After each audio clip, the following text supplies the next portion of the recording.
Guys, we have to chat. I had no intentions on filming this video today, but I discovered something that literally was so shocking to me that I was like, we're filming, I gotta share, because this is absurd. It is truly getting to the point of absurdity. My thumbnail, use it.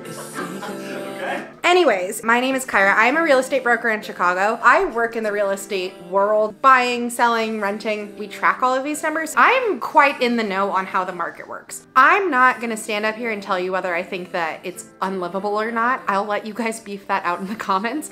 But I did want to share what I'm seeing so that way you guys can be more informed, because it's crazy. It's actually crazy. So I'm gonna open myself up here and go full financial transparency with you. Please no one come at me for how much I'm paying for rent. So I live in River North. I have a junior 2-bed. It's essentially a glamorized 1-bed plus den. I love my unit. It's beautiful. It's perfect for us. It is 870 square feet, so it's not massive, but it is laid out really well that it's made a perfect apartment for us. That's the specs on my unit, right? Our lease started December of 2021 and we were paying $2,450 a month for this apartment, which honestly was a steal. And I was like low-key kind of freaking out because it was a big jump compared to what we were paying for our previous apartment, but we got this place for a steal. Our lease was for a 1-year lease. And so when winter came around and our renewal came to us last year, after going back and forth with the leasing office a little bit, we ended up renewing our lease for $2,599. So essentially $2,600 a month. Keep in mind, I rented the unit right above ours to one of my clients and she got her unit for $2,500 or like $2,450 or something. She got her unit for a steal. All right, so here's what inspired me to film this video. Just a few floors above that, like really not high up at all. Same exact thing, same finishes, 870 square feet, is currently going for $3,623 a month. That is over $1,000 more per month than what I'm paying for my unit.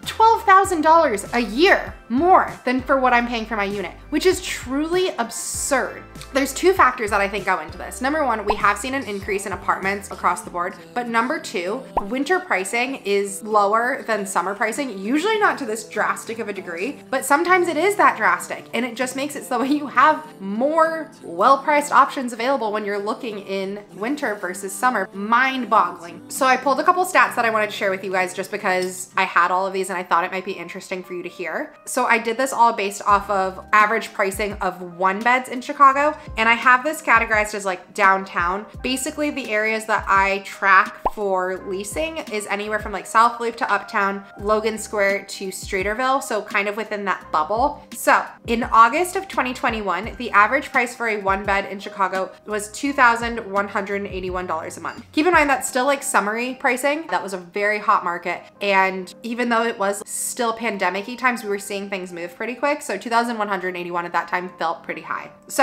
how I talk about winter pricing being better, it's typically not like a full $1,000 better like what my floor plan is, but to give you an idea, the average price once we hit that winter in December was $2,108 a month. So it was $73 below the summer rate. This does vary. Some apartments will be drastically lower and some apartments will kind of stay the same. One thing too that this doesn't keep into account of is if there's a building that's offering like 1 month free in winter, which we do see kind of a lot of, but we typically don't see like months free or anything like that in summer. We see those pop up in winter when it does become a little bit slower season. All right, moving into 2022, in summer of 2022, the average price for an apartment skyrocketed up. It went up to $2,388 per month last July. So that was a $280 jump from what we were seeing in winter, which is crazy to see. I mean, 2022 was nuts. We had so many more people coming back into the city. All of the businesses were opening again. There was so much movement. It really was insane, but that's a huge jump. And $2,388 for a 1-bed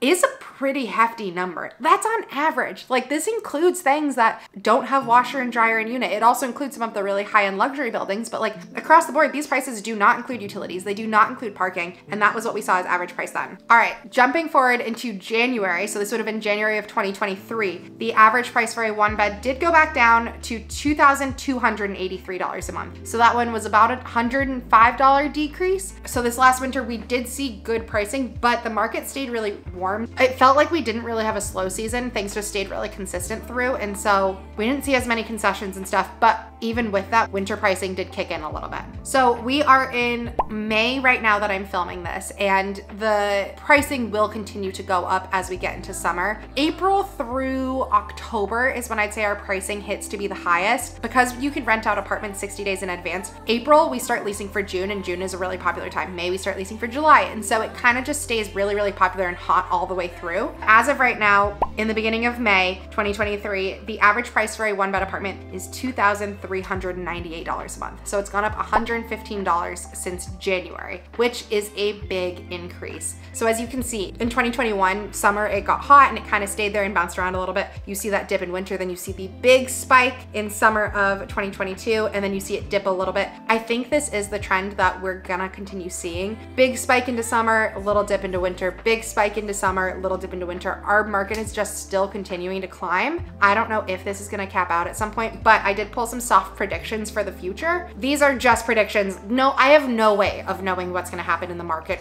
whatsoever, but wanted to share these. Our guess is that for this summer, we think that the average price for a 1-bed is going to be on average somewhere between $2,400 to $2,450. And our guess is that winter, once we see pricing drop a little bit, it'll go down to $2,300 to $2,350. So I know that doesn't sound like a drastic change. Building to building, we'll see some that have more drastic than others. We'll see some that stayed exactly the same, but I thought that this would be helpful information for you to kind of keep into account. All right, that all being said, I know I mentioned it, but I am a real estate broker in Chicago. I work in both leasing and sales. So if you are looking to buy and kind of get out of the crazy rat race that is renting in Chicago, I would love to help you. Even if you're not sure, but you just want to get some more information, feel free to reach out to me. I do have my Jotform link down in the description box, and I'd love to talk to you about it. Otherwise, if you're looking to rent too, that is something that I know the ins and outs of so well, and I'd love to help you. So Jotform link is the same whether you're looking to rent or buy. I am a broker with Compass, and I have a whole team of agents who I've trained myself who are all incredible, and we're all here to help. So I'll let you all fight it out in the comments and see what you think, but it is crazy, and this is from data that we've been pulling and tracking for a couple years at this point, and just seeing the trends of it consistently going up is mind-blowing. We've already decided after our lease is up at this place, we will be buying, just because the rental market is tough, and I think it's time for us to just settle down and